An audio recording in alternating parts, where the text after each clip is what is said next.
네, 이제 자율분류 기술서를 써볼 건데요. 상단에 표준 코드 관리 들어가셔가지고 왼쪽에 자율분류 기술서 들어가신 다음에 자율분류 기술서 작성으로 한번 들어가 보세요. 작성으로 들어가시면 이렇게 조회 버튼을 누르시면 지금 여기 학과 기존으로 되어 있는 학과들이 여기 이렇게 나타나게 됩니다. 폐지 학과는 이미 폐지로 자율분류 기술서를 쓸 필요가 없기 때문에 여기 안 나타나고요. 기존만 이렇게 나타나게 됩니다. 그러면서 오늘 제일 기본이 처음부터 끝까지 쓰고 제출까지 한번 해보도록 할 거예요. 우선 자율분류 기술서를 신설을 쓰기 위해서는 이 화면에서 신설 버튼을 클릭을 하시면 돼요. 신설 버튼을 클릭을 해주세요. 그러면 이제 드디어 자율분류 기술서의 양식이 여기 이렇게 나오게 됩니다. 자율분류 기술서 이렇게 등록 화면이 나오고요. 자율분류 기술서가 되게 어렵게 생긴 것 같아도 보면 굉장히 쉽게 구성되어 있어요. 우리가 지침학과 연수를 들으셨던 분들도 계실 테고 안 들으셨던 분들은 지침서를 참고를 하시면 되는데 아까 제가 지침서 보여드린 것 중에서 12페이지에 보시면 자율분류 기술서를 어떤 걸 써야 되고 어떤 게 바뀔 때 자율분류 기술서를 써야 된다고 제가 체크해 드린 게 있었을 거예요. 그런 정보들이 바뀔 때는 자율분류 기술서를 쓰시면 된다고 보시면 돼요. 그래서 우선 구성을 먼저 좀 살펴볼게요.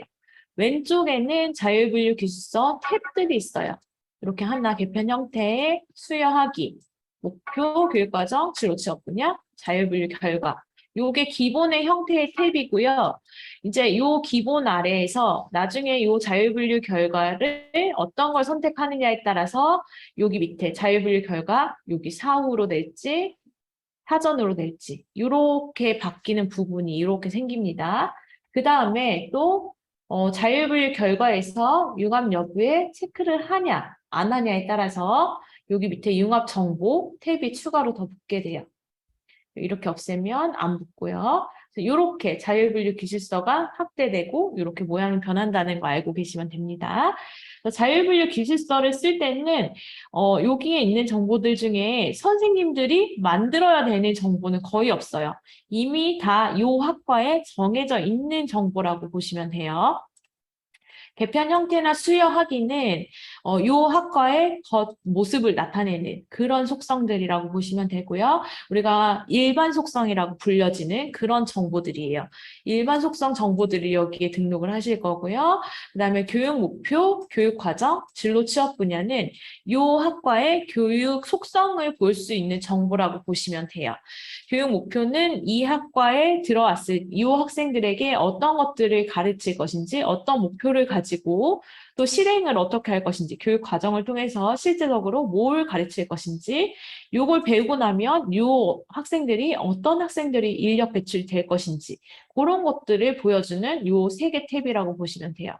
그 다음에 자율분류 결과는 우리가 이 학과의 일반 속성과 이 교육 속성을 합쳐서 봤을 때 우리 학교에서는 표준분류 계열을 어떤 걸로 결정할 것이다. 행정적인 대학 자체 계열은 뭘로 결정할 것인가. 이렇게 구성되어 있는 형태라고 보시면 돼요.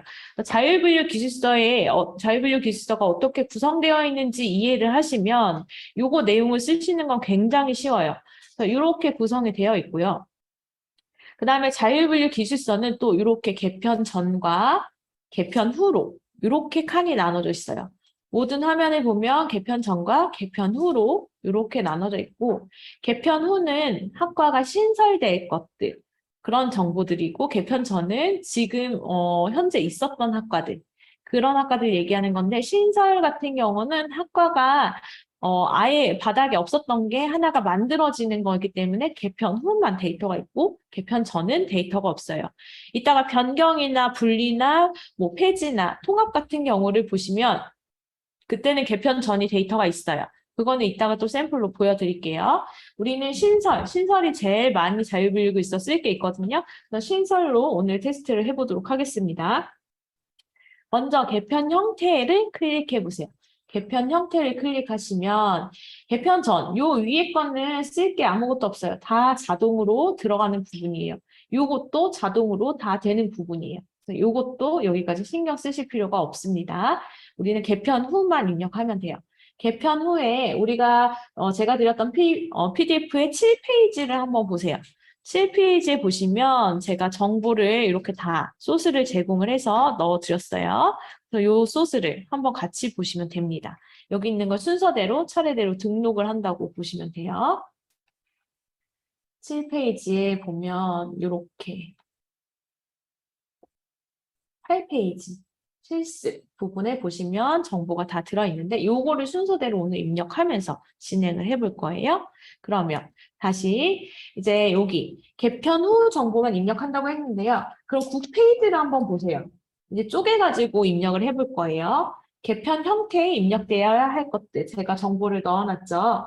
개편 형태는 여기 위에 신설이라고 되어 있고 요거는 시스템이 자동으로 인식한다고 했어요. 적용 시기도 자동으로 인식합니다. 그냥 두시면 되고 이제 단과대명부터 입력할 거예요. 단과대명은 우리는 단과대 구분 없음이라고 할 거예요. 단과대 구분 없음을 직접 입력해 보세요. 시스템에서.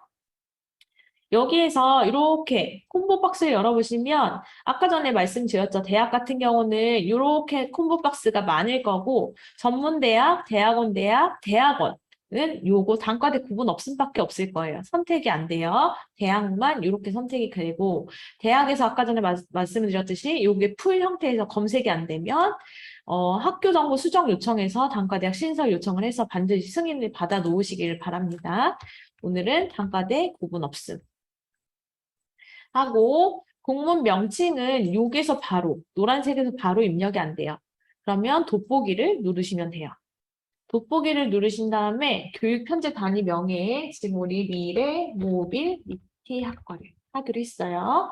그럼 여기 선택 입력하고 직접 입력이 있어요. 선택 입력이라는 건 우리 단과대명 입력했던 것처럼 전체 학교에서 전체 대학에서 요 대학 혹은 전문대학 대학원, 대학원대학 각각의 풀에서 한 번이라도 등록이 되어 있었던 명칭이면은 여기에 이렇게 선택 입력을 해서 여기 이렇게 다 나와요.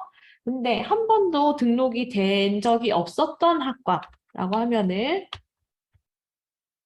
여기서 검색해도 안 나오겠죠. 그럼 선택을 할 수가 없어요. 그럴 때는 직접 입력으로 바꾸셔가지고 이렇게 해가지고 적용을 하시면 돼요. 이제 학교들마다 학과 명칭이 워낙 다양하니까 여기 선택 입력에서 검색이 되는지 검색이 안 돼서 이 결과값이 없으면 직접 입력으로 하시면 되겠습니다. 오늘은 제가 여기서 하려고 했었던 거 요걸 해가지고 선택을 하시고요. 영문 명칭도 마찬가지로 돋보기를 누르세요. 그러면 아까 전에 우리가 국문 명칭 입력했던 게 여기 그대로 들어가요. 그래서 선택 입력해서 조회하면 이렇게 나오는 경우가 있고요. 여기서 선택이 가능하면 여기서 선택을 하시면 되고 이 명칭이 조금 적합하지 않은 것 같아. 그러면 여기에서 직접 입력으로 그 명칭을 직접 입력하시면 돼요. 뭐 이렇게 하셔가지고 적용을 하시면 이 명칭이 이렇게 적용됩니다. 오늘은 있는 걸로 그냥 사용을 하도록 하겠습니다. 중문 명칭도 같은 경우예요. 이렇게 해가지고 이렇게 선택을 하시면 되고요. 모집 단위 학과 부분은 아까 전에 오전에 지침 설명을 들으신 분들은 아시겠지만 이제 이 학과가 학생을 모집하는 단위이냐, 학생을 모집하고 실제로 여기에 적도 있는 단위냐, 혹은 모집 단위는 아니지만 실제로 학생을 보유하고 운영하는 학과냐, 혹은 교육 과정만 존재하는 학과냐, 뭐 아니면 교양학과 그런 성격이냐에 따라서 이걸 선택하도록 되어 있는데요. 일단 모집 단위, 그 학과 자체가 모집 단위의 성격이에요. 그러면 모집 단위를 혹은 일반 학과 모집 단위를 선택하시면 돼요. 일단 모집 단위가 있다는 거는 이게 모집 단위로서 기능을 하는 거기 때문에 상위 모집 단위가 비활성화되어 있어요. 그래서 이제 학교들마다 학칙이나 또 모집 단위 여부를 한번 확인하셔가지고 모집 단위나 일반 학과 혹은 일반 학과 플러스 모집 단위 선택하시면 되고요. 일반 학과를 선택하는 경우 이제 얘는 운영하는 단위이긴 하지만 실제로 모집 단위가 별도로 상위에 있다. 모집 단위로 기능하는 게 따로 있다라고 하시면 상위 모집 단위는 그럼 뭐냐를 물어보게 돼요. 그럼 일반 학과를 선택하시면 여기가 활성화가 되고요.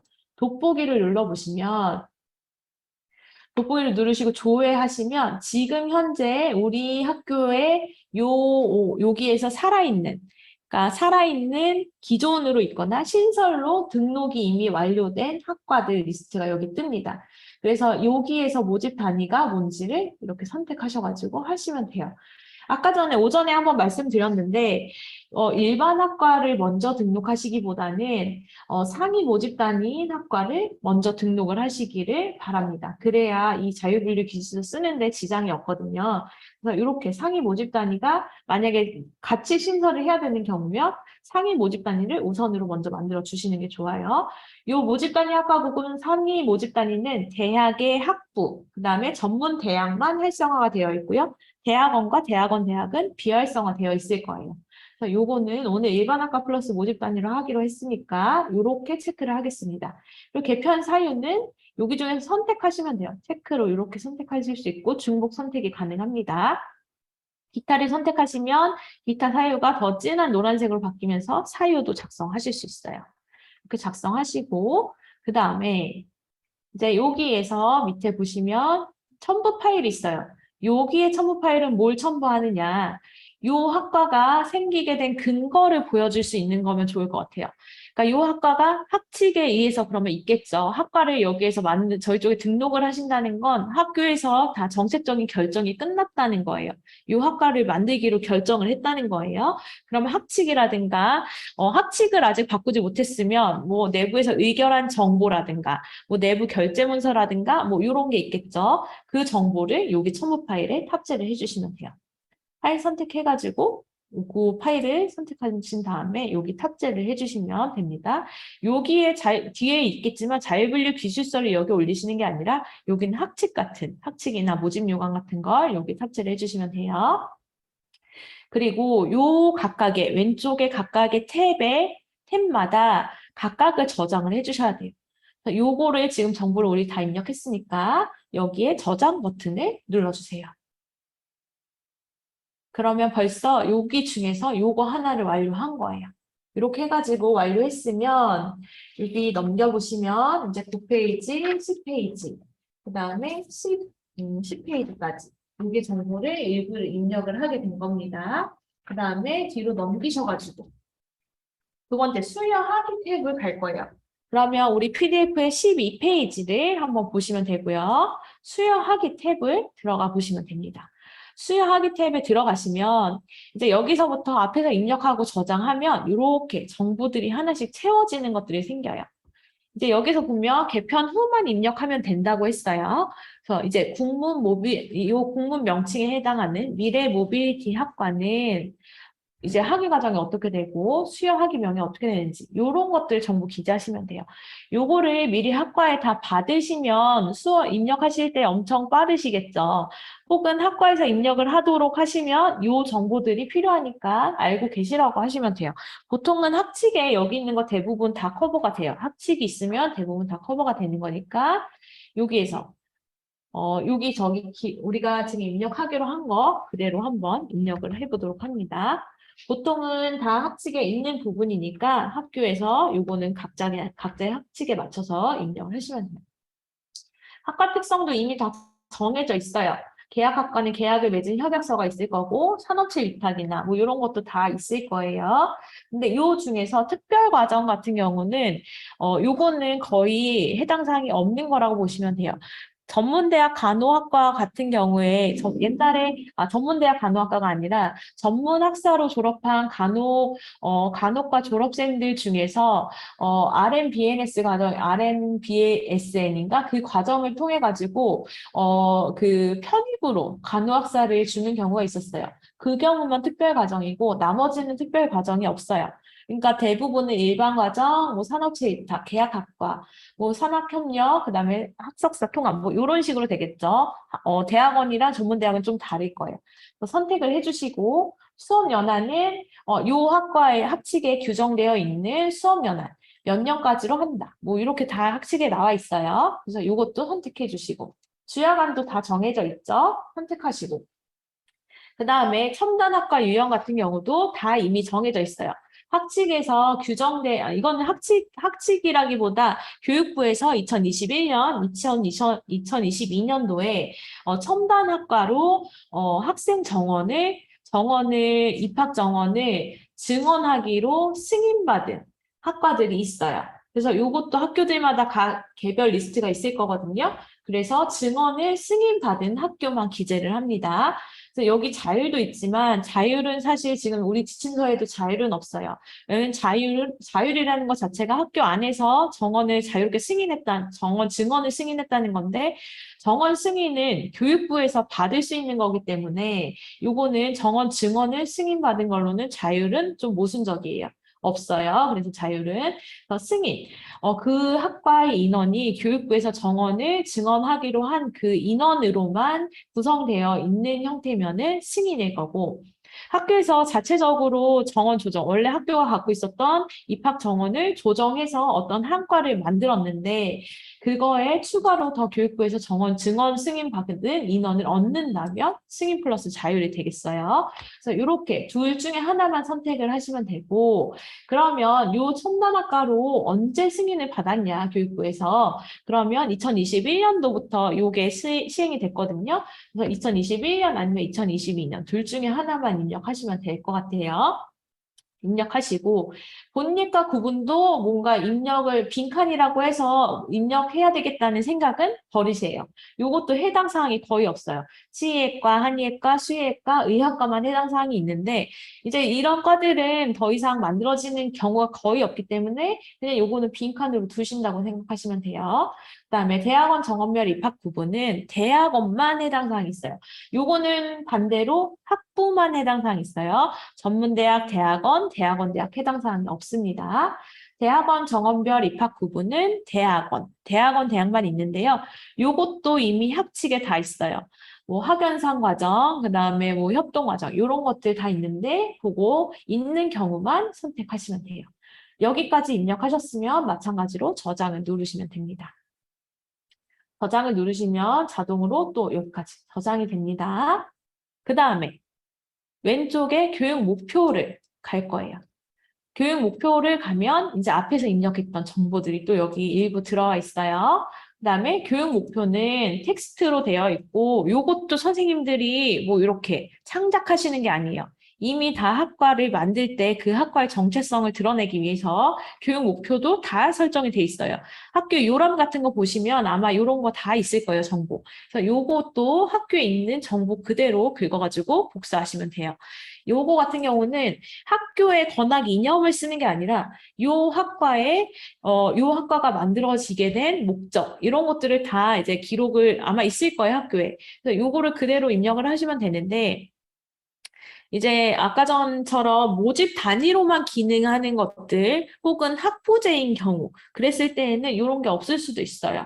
그랬을 때는 그런 경우는 이렇게 대시 표시로 뭔가 입력은 해주셔야 넘어갈 수 있다는 거. 그리고 나머지 학과 같은 경우는 일반적으로 운영되는 우리 학과 같은 경우는 요게 교육 목표를 입력해 주셔야 된다는 거 기억을 해주시고요. 여기 입력하기 위해서는 제가 아까 전에 여기 엑셀 집 파일 올려드렸죠. 그거를 한번 열어서 보시겠어요? 그 집 파일을 보시면 1번 자불서 기본 교육 목표 키워드 그게 있을 거예요. 거기 메모장을 열어보시면 이렇게 내용을 다 넣어놨어요. 그래서 요거를 이렇게 해서 붙이세요, 그냥. 요거는 보통 이제 학교에서 다 있는 내용이니까 그거 그대로 쓰시면 돼요. 이렇게 하시고 일단 여기서 붙이시고 교육 목표 저장 버튼을 한번 눌러주세요. 그러면 우리가 입력했던 게 여기 이렇게 다 들어가게 됩니다. 저장이 됩니다. 그 다음에 교육 목표 키워드. 우리 이 교육 목표에서 단어로서 조금 뭔가 핵심적인 것들을 표현하는 단어를 키워드로 등록을 하시면 돼요. 여기서 키워드로 등록을 하시려면 등록 버튼을 누르시고요. 그러면 이렇게 팝업이 뜨고요.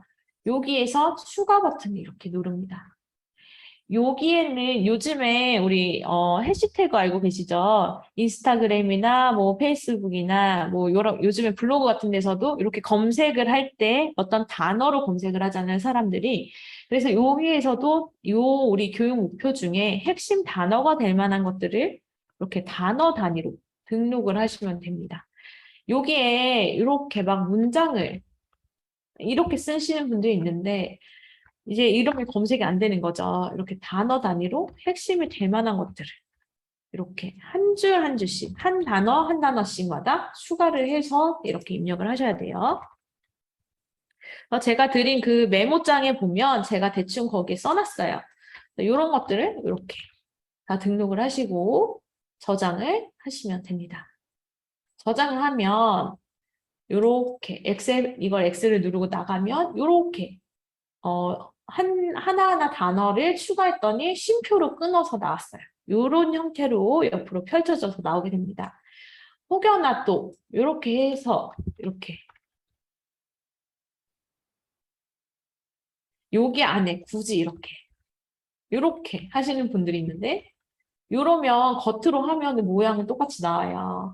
근데 이렇게 하면 검색이 안 되겠죠.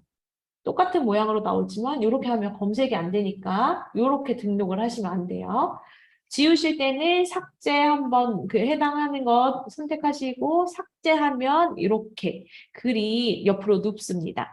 그래가지고 기타 사유를 등록하라고 하는 건 기타의 체크를 푸시면 돼요.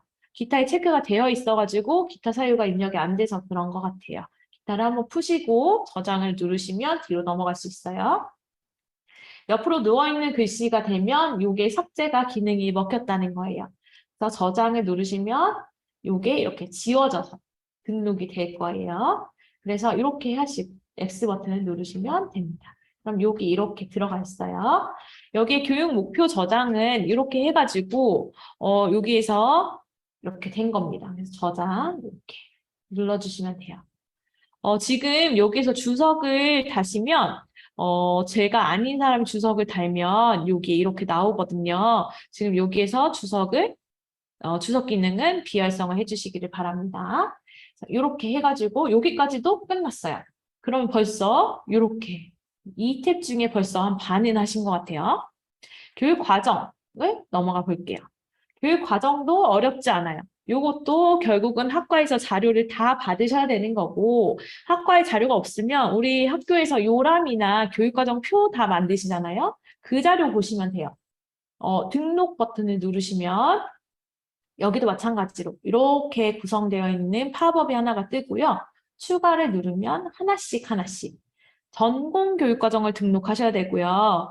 전공 교육과정을 한 과목씩 입력하셔야 돼요.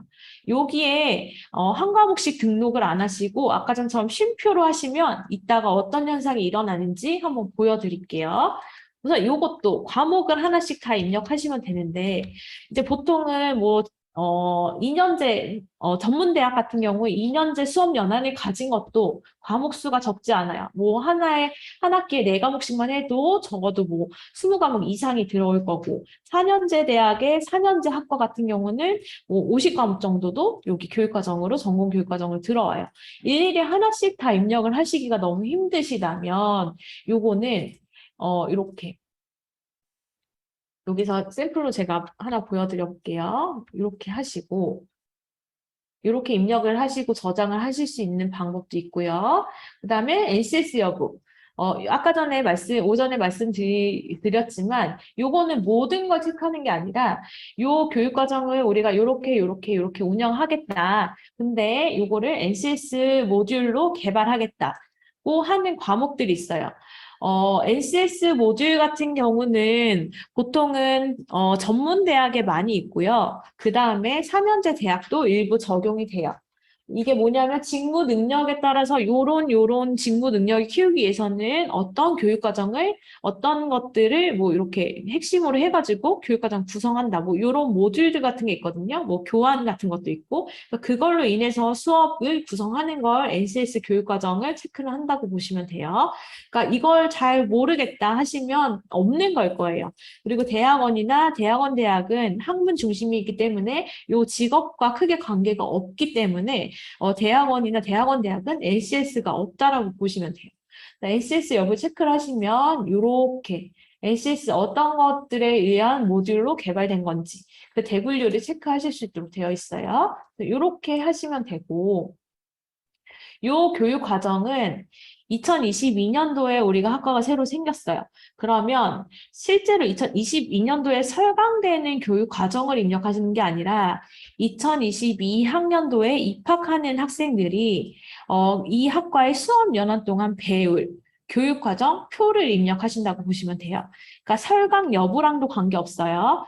그러니까 요 학과에서 우리 이상적으로 만들어진 교육과정 표, 전공 교육과정들을 등록하시면 되고, 그 전공 교육과정은 적어도 그 수업 연한만큼을 배워야 되기 때문에 적어도 뭐 두세 과목만 만들어질 수가 없어요. 애초부터 과목이 뭐 두세 과목만 그 두세 과목씩만 학기당 배운다고 해도 뭐 2년이면은 적어도 한 뭐 3개, 뭐 6개, 8개 이상은 나오게 될 거고 사실은 학생들한테 선택지가 있기 때문에 10개 이상은 반드시 나와야 돼요.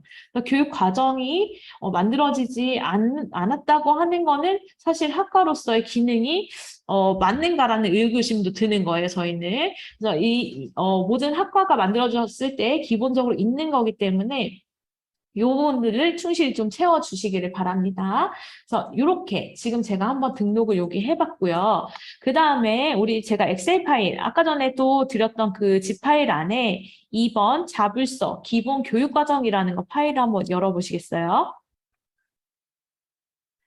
그 파일을 열면 이제 이 학과의 교육과정, 이 2022학년도 학생들이 입학해가지고 배울 교육과정에 대해서 제가 임의로 이렇게 교육과정을 배열을 했습니다. 그래서 여기 보시면 이렇게 요게 4년제 수업 연한을 가진 학과의 교육 과정이라고 보시면 돼요. 보통 한 이 정도씩은 가지고 있잖아요. 4년제 같은 경우는. 그래서 이렇게 수업 연한이 4년이면 이 정도고 뭐 2년이면 요거의 반 정도 혹은 그 이상일 거예요. 이렇게 쭉 나래비를 세우시고요.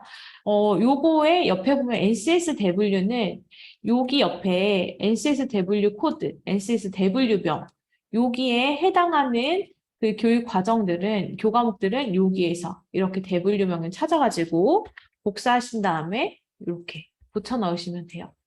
요게 그냥 잘 모르겠지만 왠지 채워야 되겠어. 그리고 다 채우시면 안 되고 확실히 해당 사항이 있는 것만 입력을 하셔야 됩니다. 이렇게 요 파일을 하나 이렇게 준비를 해놨어요. 여기에 보시면 아까 전에 제가 요거 하나 보여드렸죠. 여기에서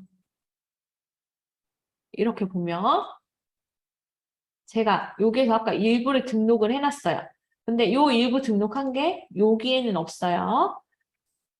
이거를 업로드하면 어떻게 되는지 보여드릴게요. 이 엑셀 파일은 여기 엑셀 다운로드 받아보시면 그 파일 양식이 아까 있어요. 여기 다운받아서 쓰시면 돼요. 여기 다운받아서 아까 작성한 그 파일은 여기 파일 선택, 여기 파일 여기를 클릭하세요. 여기를 클릭하시고 여기에서 한번 등록을 해주시면 됩니다. 이렇게 찾아가지고 이렇게 해줘. 이렇게 해가지고 여기 그러면 이렇게 1차적으로 여기 탑재가 된 거고요. 여기에 있다고 해서 올라간 게 아니라 엑셀 업로드 버튼을 한 번 더 누르셔야 돼요. 근데 잘 보세요. 아까 여기 이렇게 있었던 부분이 엑셀 업로드를 누르면 이런 문구가 나와요. 기존 데이터를 삭제 후 업로드 하시겠습니까? 이게 무슨 말이냐면 여기에 있었던 게 이 엑셀 파일로 다 바뀐다는 거예요. 그러니까 엑셀 파일을 업로드 하시면 여기 있는 정보가 그냥 사라져요. 요거를 업로드하면 이렇게 되면서 아까 그 내용들이 다 사라져 버렸어요. 그러니까 한 가지를 말씀을 드리면 여기에 중간에 등록하셨다가 너무 힘드시다고 해서 요거 엑셀 파일을 만드셔서 하시는데 여기 앞에 등록되어 있었던 거를 포함해가지고 엑셀 파일로 만드셔야 된다는 거. 그렇지 않으면 이제껏 등록했던 거 요 앞에 있는 거 다 날아간다는 거. 알고 계시면 될 것 같아요. 그래서 이렇게 해가지고 요거를 추가해가지고 저장 버튼 혹시 모르니까 한 번 더 눌러주시고 이렇게 진행을 해주시면 돼요. 그 다음에 이렇게 닫으면 이게 이렇게 옆으로 나와요. 근데 아까 말씀드렸지만 이렇게 쉼표 형태로 나온다고 해서 너무 귀찮아. 이렇게 하나씩 입력하는 게 더 귀찮은 거예요. 여기 옆에 쭉쭉쭉 이렇게 하시면 나중에 문제가 생깁니다. 이렇게 우선 제가 하나 더 여기 남겨놓을게요. 그리고 요번에 저희가 하나 좀 말씀을 드릴 게 있어요. 우리 학교 중에 이렇게 운영하시는 학교가 있어요. 잠시만요. 학과 안에 여러 전공이 있어서 교육과정이 한 학과에 여러 개의 교육과정이 존재를 하는 경우가 있는 거예요. 요거를 하나 좀 보여드려 볼게요.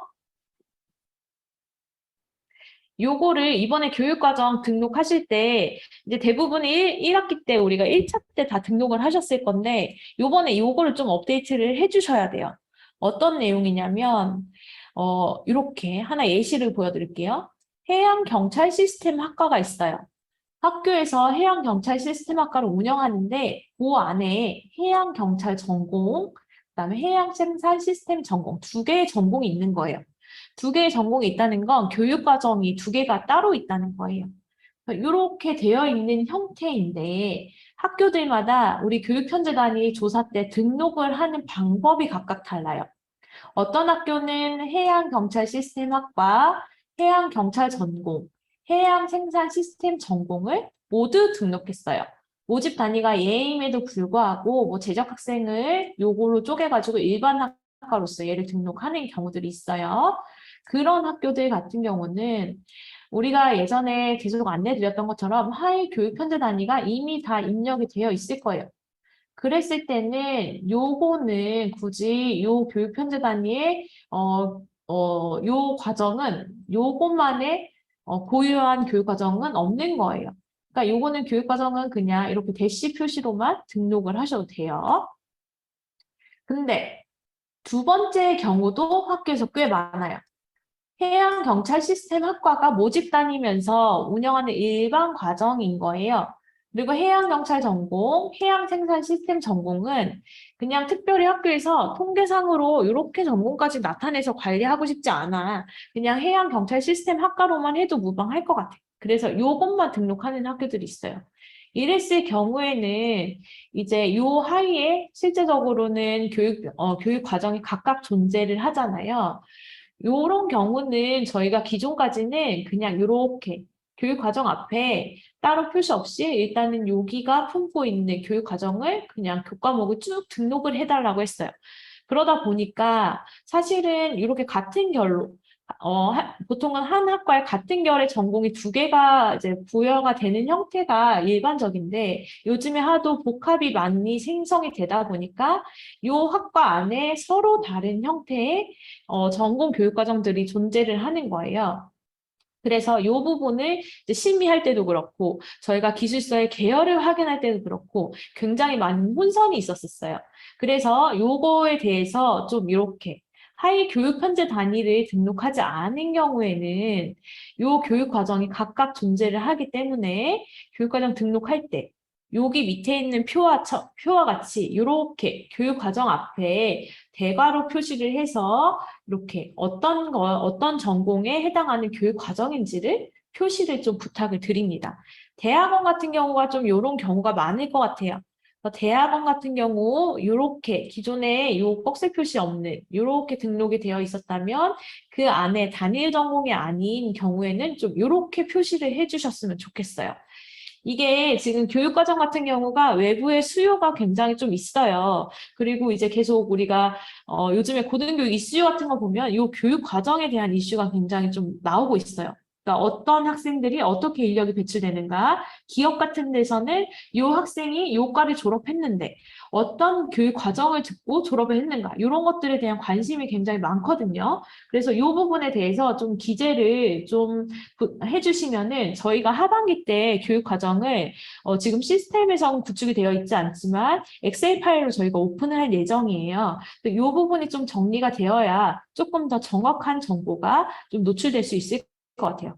그래서 이 부분은 학부도 그렇고 전문대학도 그렇고 대학원도 그렇고 모두 해당 사항이 있을 것 같아요. 이런 경우가 있는 거라면 좀 이렇게 꺽쇠 표시를 해가지고 전공별로 좀 이렇게 분류를 해가지고 요 안에 교육 편제 단위 하나로만 하위교육현재단이 실제로 운영되고 있지만 우리 쪽에 통계 등록 안 했을 때, 학과 등록 안 했을 때는 이렇게 교육과정을 좀 세분화해가지고 등록을 해주시기를 바랍니다. 학과를 만들라는 말이 아니라 여기 위에 있는 학과 안에 이렇게 교육 과정을 좀 분리해가지고 이렇게 꺽쇠 표시로 좀 교육 과정을 일일이 분리해서 좀 등록을 부탁드린다는 말씀이에요. 그래서 이 부분에서는 그게 좀 핵심이 될 것 같아요. 설명의 핵심이 되고 이번에 좀 조사하시면서 좀 같이 챙겨주셨어야 하는 부분, 챙겨주시면 좋을 것 같은 부분을 말씀을 드립니다. 그 다음에 교육 과정까지 우리가 등록을 했어요. 여기에서는 이 등록하면서 저장이 됐기 때문에 저장 버튼이 따로 없습니다. 그럼 진로 취업 분야로 넘어가도록 하겠습니다. 진로 취업 분야도 마찬가지예요. 등록 버튼을 눌러가지고 들어가 보시면 여기는 추가를 하면 이렇게 아까와 다르게 이렇게 콤보 박스로 되어 있어요. 요거는 학교가 일일이 다 이렇게 학교의 의견대로 등록을 하시는 게 아니라 우리의 풀이 이렇게 있는 상태예요. 여기에서 이렇게 선택을 하시면 되는 거거든요. 요거는 그래서 요 풀은 우리가 저희 공시센터에서 등록을 해드리는 풀이라고 보시면 돼요. 여기에 쭉 봤는데 안 나와요. 안 나오는 거는 저희 쪽에 있다가 진로 취업 분야 추가 신청이라는 메뉴를 따로 안내를 드릴 거예요. 거기에서 신청을 하시면 되는데 신청한다고 다 되는 게 아니에요. 저희가 거기 보면 팝업 창에 어디에서만 신청할 수, 어디에 있는, 어디에 직업이 검색이 되는 것만 신청할 수 있다고 써드렸거든요. 그래서 그걸 좀 참고로 하셔가지고 신청을 해주셔야 되고, 여기에 없는 것들은 거기에 신청을 해주시면 저희가 보고 신청을 해드린다거나 아니면 거절을 하는 경우도 있어요. 그래서 그거는 한번 좀 확인을 해보시면 되고요. 그다음에 여기에서는 우선 이렇게 말씀을 드리고 그다음에 선택을 하시면 돼요. 여기에서 선택을 하시면 이렇게 되는데 여기에서 엑셀 다운로드를 받아보시면 이것도 zip 파일로 제가 올려드린 것 중에서 3번 자불서 기본 진로 취업 분야 등록 요거 파일 한번 열어보세요.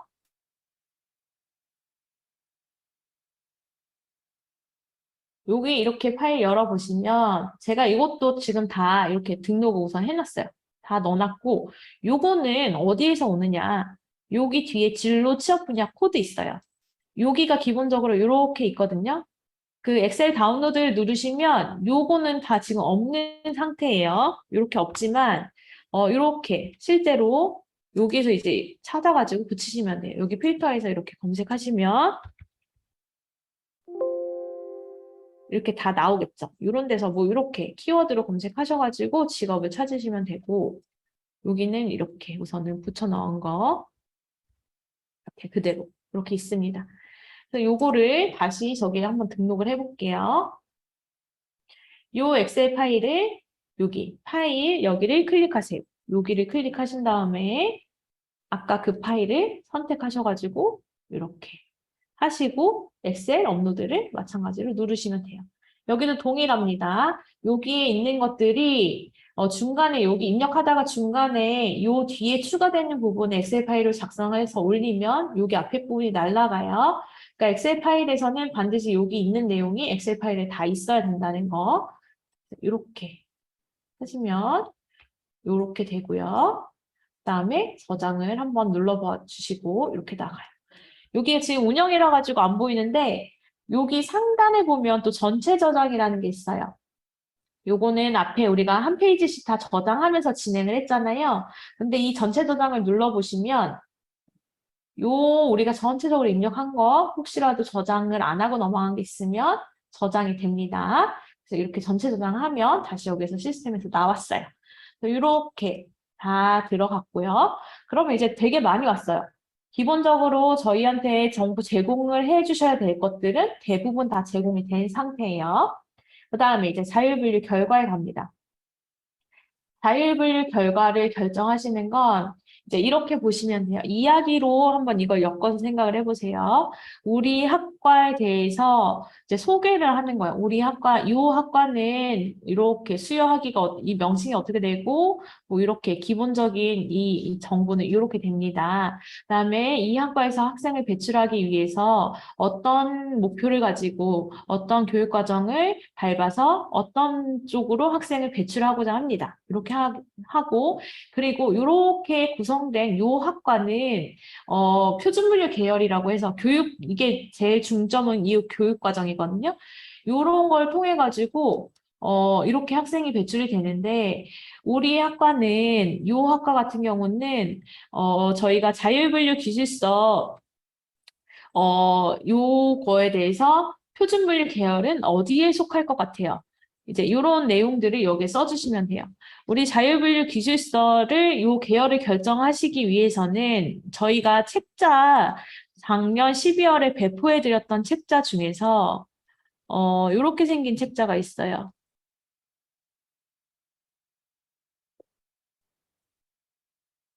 요 책자 있거든요. 요렇게 생긴 책자. 자율분류 지침 및 가이드라인. 요게 자율분류하는 거예요. 학교가 자체적으로 계열을 분류를 해보는 거예요. 그래서 자율분류거든요. 여기 쭉 보시면 요렇게 정보들이 다 있어요. 뭐 회계세무학이란 어떤 것들을 회계세무학으로 분류할 수 있겠다. 우리 학과의 교육 과정이 어디에 제일 부합하는지를 여기서 한번 찾아보시면 돼요. 그래서 사실 표준분류 계열을 결정하는 건 소계열만 결정하면 중대계열은 자동으로 결정이 돼요. 그래서 여기 있는 소계열들을 쭉 보시면서 우리 학과가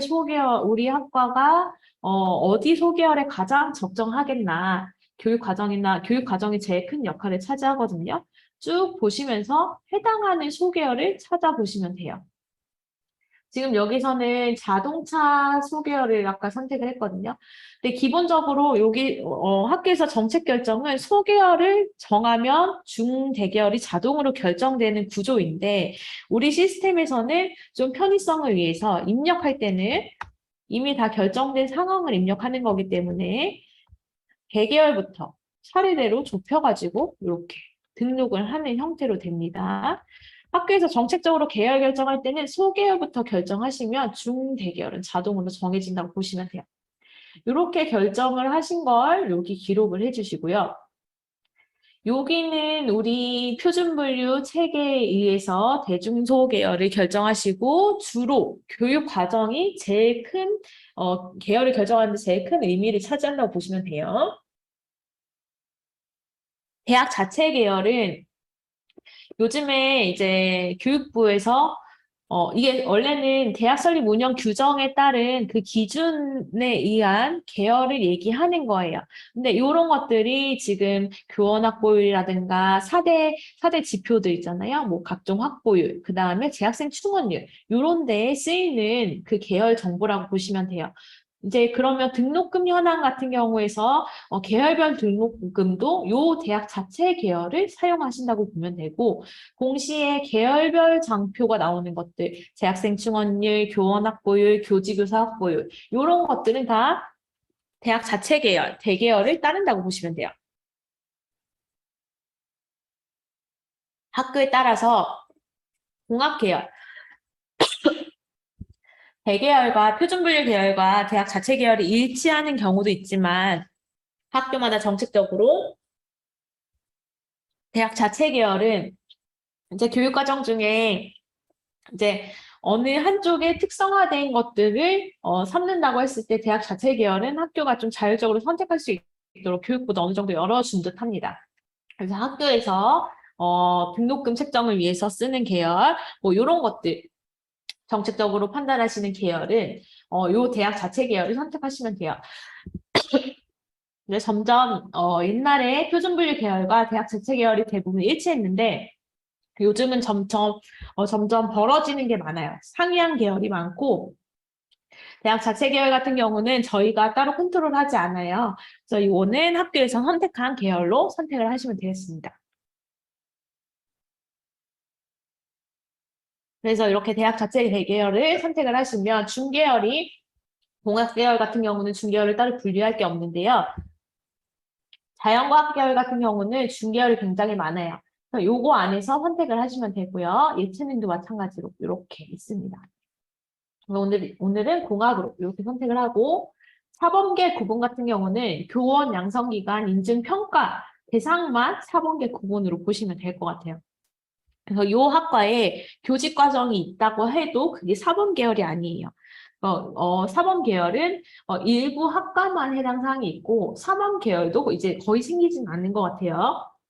대부분은 비사범계, 사범계나 비사범계 둘 중에 하나를 선택해야 되기 때문에 비사범계로 선택하시고 그다음에 융합 여부는 이제 학교에서 여기서 좀 판단이 들어가야 되는 부분이 있어요. 요 학과가 성격이 요 표준부율 계열 하나의 단위 계열로는 좀 표현하기 힘들다. 그랬을 경우에는 이렇게 융합 여부를 선택을 하시면 돼요. 융합 여부를 선택하시면 이렇게 펼쳐지고요. 융합에 대한 조건은 저희 지침서에 나와 있는 부분이 있어요. 그 지침서에 나와 있는 조건들을 모두 만족을 하셔야 융합으로 인정이 될 수 있으니까 입력하실 때도 마찬가지로 그래서 이렇게 융합 여부를 이렇게 체크를 하시면 됩니다. 그래서 이렇게 하시면 이렇게 체크가 여기 융합을 체크하면 이렇게 좀 이렇게 생기고요. 그 다음에 오늘은 융합도 같이 다 해보는 걸로 해서 이렇게 체크를 한번 해보겠습니다. 그 다음에 여기 밑에 가시면 자율분류 근거라고 있어요. 그래서 사전적, 사후적, 해당 없음 있어요. 해당 없음이라고 체크하면 여기에 이렇게 활성화되는 부분이었고요. 사전적을 체크하시면 여기 융합 정보와 여기 자율분류 결과 사이에 이렇게 사전이라고 자율분류 근거에 대해서 입력하는 부분이 있습니다. 오늘은 우리가 이렇게 사전적 자율분류로 자율분류 기술서를 먼저 작성을 해보도록 할게요. 사전적 자율분류를 클릭을 해보시면 사전이라는 게 생기는데 이게 무슨 의미를 가지냐. 이제 우리 학과 요거를 제출하기 위해서 이렇게 표준분류 계열을 설정을 했잖아요. 요 설정한 계열에 대한 타당성을 확보를 타당성에 대해서 타당성을 높이기 위한 근거라고 보시면 돼요. 우리가 왜 이걸 선택했느냐. 그러면 이제 이 사전 아래 명칭, 교육 목표 여기를 한번 들어가 보세요. 그러면 위에서 입력했던 거, 우리 여기 교육 목표 부분 있잖아요. 여기 입력했던 게, 여기서 자율분류 결과에서 여기까지 해서 자율분류 결과 저장을 한번 눌러주셔야 돼요. 눌러주시고, 그럼 이제 저장이 됐으면 명칭 교육 목표로 가면 이미 입력한 내용이 여기 다 들어가 있어요.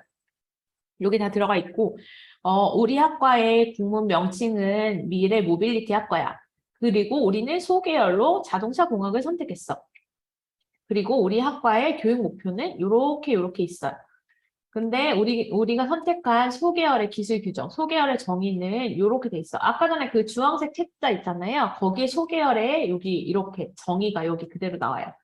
왜 우리가 요걸 선택했냐면 우리의 요 교육 목표나 요 공문 명칭이 요 소계열의 기술 규정에 부합하기 때문이야.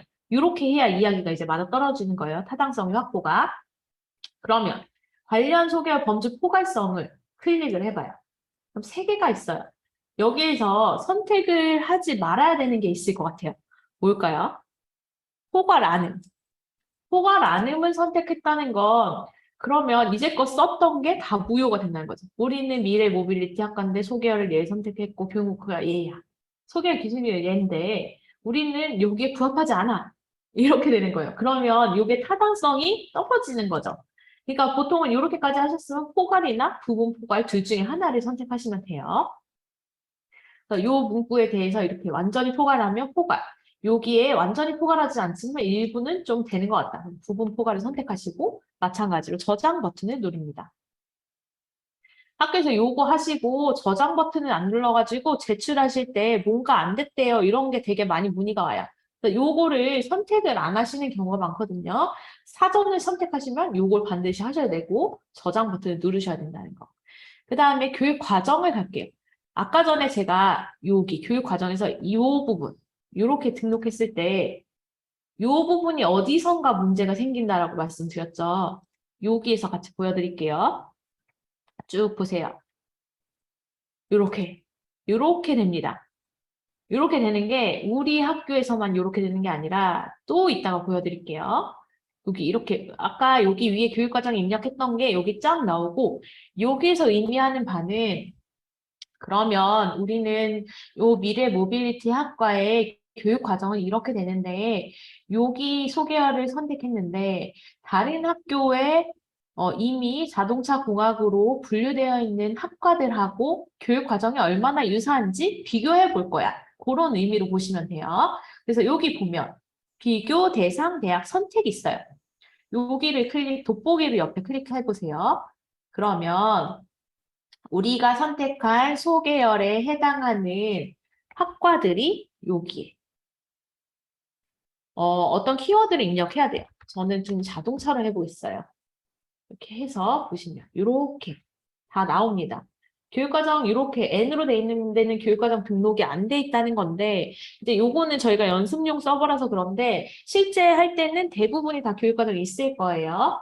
그래서 이렇게 그러니까 교육과정을 잘 입력해 주셔야 다른 학교도 좀 신뢰성 있는 우리가 이렇게 분류를 하실 수 있는 근간이 되는 거예요. 이렇게 하나 클릭해 봅니다. 그러면 우리 학교의 요 미래 모빌리티 학과와 원광대학교 스마트 자동차 공학과의 교육과정 한번 비교해 볼 거예요. 이런 의미고요. 여기 아래 이렇게 찾아갑니다.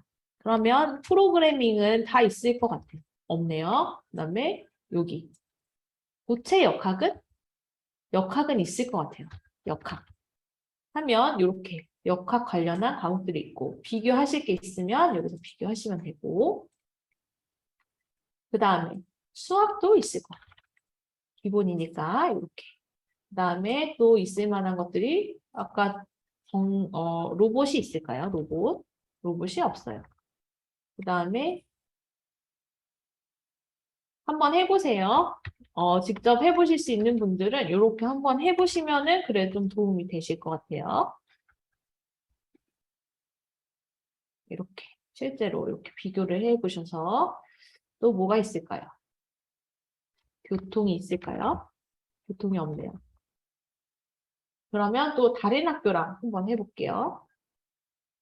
또 자동차로 저는 비교를 해볼 거예요. 그래서 이렇게 해서 또 여기서 프로그래밍이 있을까요? 다른 학교 아예 이런 쪽으로 좀 해봐야 되겠네요. 미래, 자동차.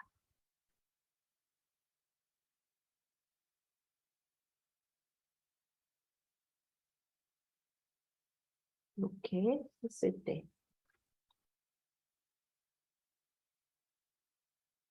아니 안 나오네요. 여기는. 어제 좀 나왔었는데 이렇게 비교를 한다라고 치고 이렇게 비슷한 과목들을 찾아가지고 비교를 하셨어요. 그 다음에 여기 이렇게 비교한다고 끝나는 게 아니에요. 여기에서 요 교육과정 유사도 점수가 올라가야 되거든요.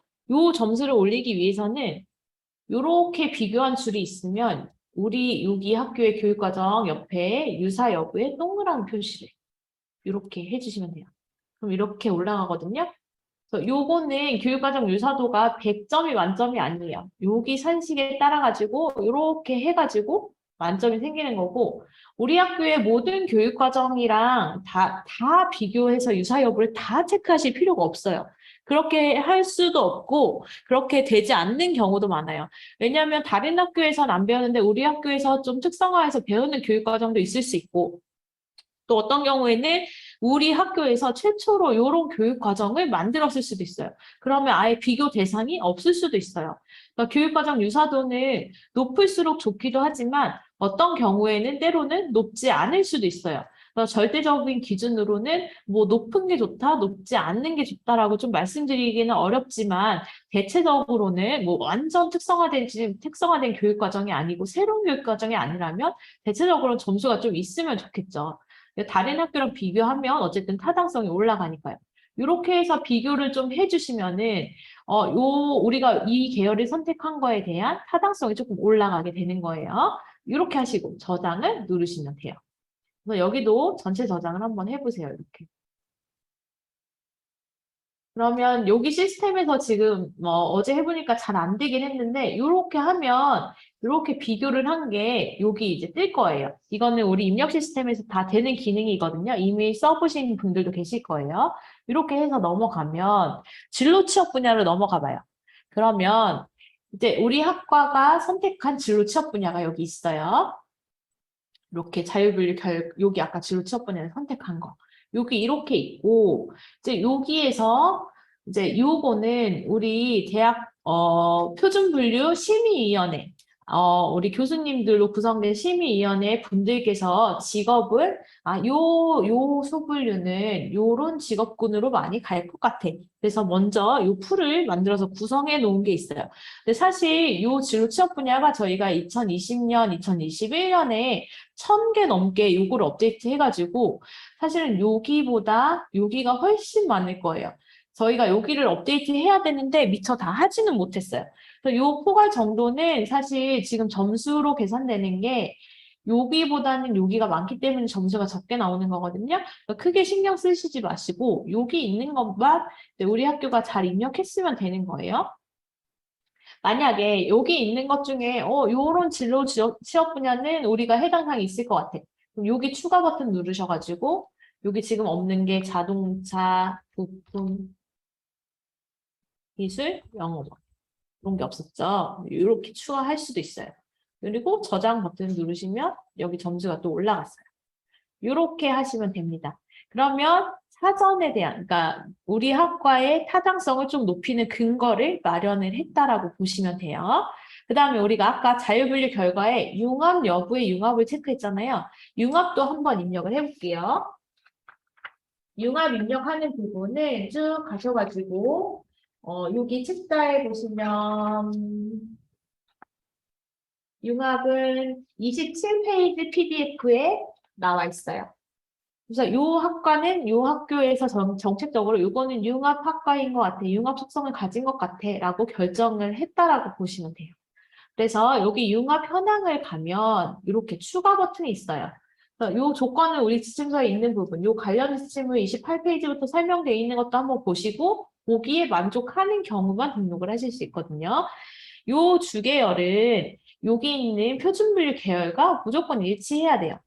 그러면 공학계열 동일하게 입력을 하십니다. 자동차 공학. 그 다음에 이 부계열은 대계열은 여기 중계열 이상은 뭔가 하나라도 달라야 돼요. 그래서 여기도 공학. 요 학교 같은 경우는 인공지능공학, 전기, 전자, 컴퓨터, 인공지능공학 이렇게 선택했다고 해요. 그리고 비율도 조건에 맞아야 돼요. 완전히 떨어지지, 어떤 하나의 특정 계열이 완전히 떨어지지 않아야 되고, 그래서 소계열의 최소 비율이, 요 부계열의 최소 비율이 20% 이상이어야 되고, 그렇다고 해서 하나가 완전 튀지도 말아야 돼요. 그래서 여기 요 합계의 비율과 요 두 개, 세 개, 네 개 결합했을 때 비율이 이렇게 결정이 되어 있는 거고, 그 다음에 요 융합을 입력한다는 건 어떤 특정 계열로 분류가 되어 있다, 어떤 특정 계열이 융합되어 있다는 걸 정해져 있기 때문에 어디로 분류할 수 없는 NC라는 거는 소개를 선택할 수가 없어요. 선택이 안 됩니다. 네, 그런 내용들, 그리고 합계는 무조건 100이어야 된다는 거. 여기 조건에 다 나와 있는 건데 한번 보시고요. 유학교는 70, 비율을 70으로 주계열 70, 부계열을 30으로 가져가기로 했대요. 이렇게 해가지고 저장을 누릅니다. 여기까지가 저장이 됐으면 이제 융합 교과목이에요.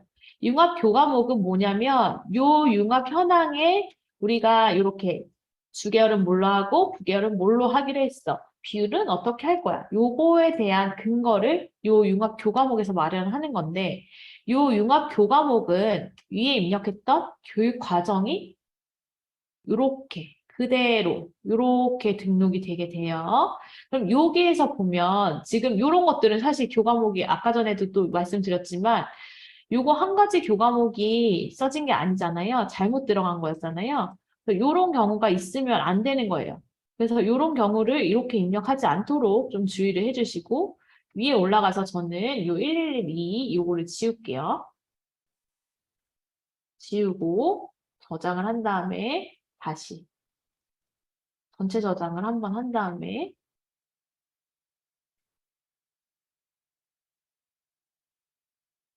다시 융합 교과목으로 돌아가겠습니다. 이렇게 있으면 이제 여기서부터는 좀 입력할 게 여기 많아요. 이수 구분이 어떻게 되는 전공 필수냐, 전공 선택이냐, 학교에 뭐 이렇게 정해져 있는 이수 구분이 있고 학점은 어떻게 되냐, 이론 실수는 얼마고 실습 실수는 얼마냐, 융합 교과목은 어떤 거냐, 뭐 이런 걸 입력하도록 되어 있는데요.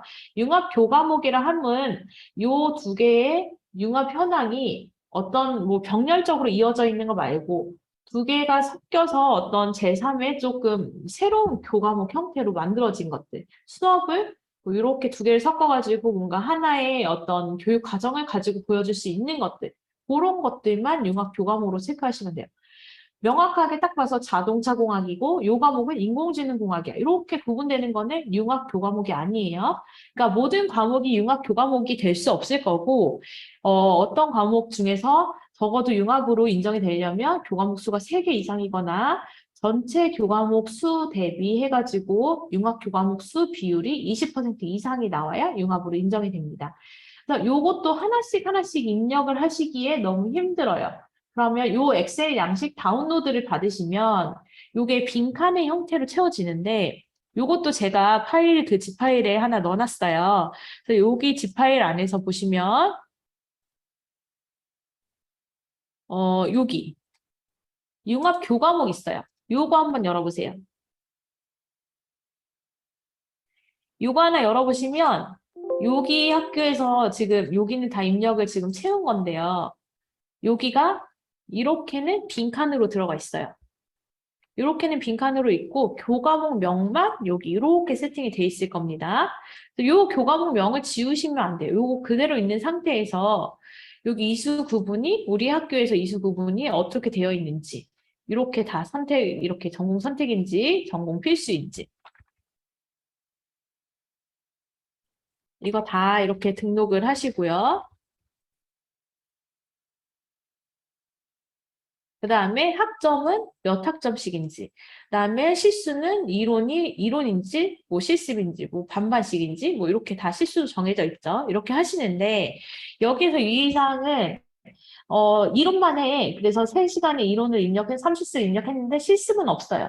그렇다고 해서 여기를 빈칸으로 비워두면 자료가 업로드가 안 돼요. 그래서 여기에 이렇게 0으로 다 숫자를 채워주셔야 된다는 거 알고 계셔야 되고, 융합 교과목도 다 지금 빈칸으로 원래 돼 있었거든요. 그중에서 융합 교과목인 것들은 Y로 채워주시고 융합 교과목이 아닌 것들은 N으로 채워주셔야 돼요. Y로 융합 교과목을 채우신 것들은 요 교과목 해요. 교과목 해설을 좀 기재를 해주셔야 돼요. 교과목 해설도 마찬가지로 요람이나 교육 과정 만들 때 다 있어요. 요것도 그대로 다 기재를 이렇게 해주시면 돼요. 이것도 샘플로 다 채워놨어요. 얘도 업로드를 하실 수 있는 방법. 이렇게 하시고 여기 엑셀 업로드 버튼 있어요. 요거 누르셔가지고 융합 교과목 이렇게 하시면 이렇게 다 채워집니다. 여기에서 추가로 융합 교과목에 체크해야 될 게 있으면 이렇게 체크하시면 여기에 바로 텍스트 입력도 가능합니다. 이렇게 하시고 그 다음에 조건을 아까 만족해야 된다고 했죠. 그래서 여기는 융합 교과목으로 체크한 게 6과목이었어요. 그리고 전체 교과목 대비 융합 교과목의 비율도 13%예요. 그러면 여기에서 3개 이상의 조건은 만족했고 20% 이상은 만족하지 못했지만 조건이 둘 중에 하나만 충족되면 됐기 때문에 조건이 충족한 거예요. 그래서 이렇게 해서 융합 교과목 저장까지 누르시면 융합까지 모두 다 입력이 됐어요.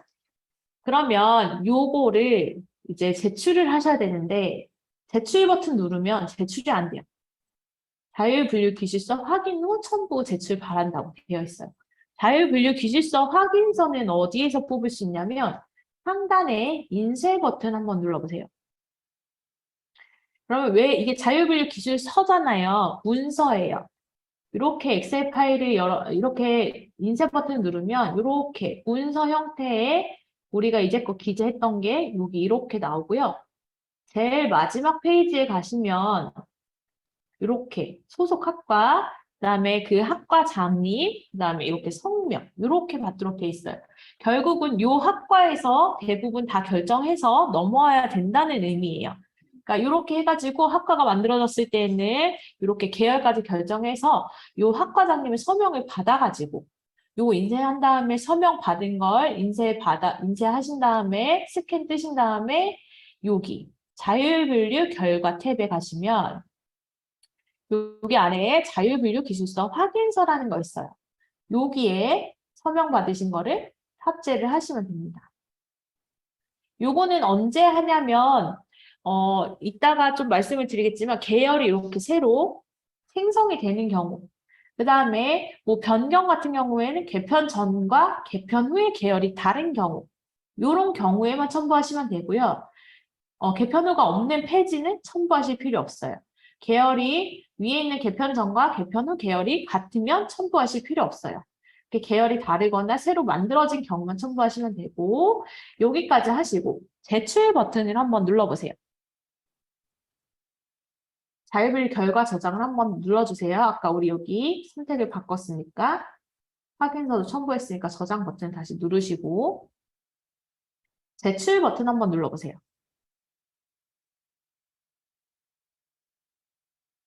제출 버튼을 누르시면 이제 이렇게 다 된 거예요. 기술서를 한번 다 써보신 거예요. 제출 버튼을 누르면 이제 제출이 됩니다.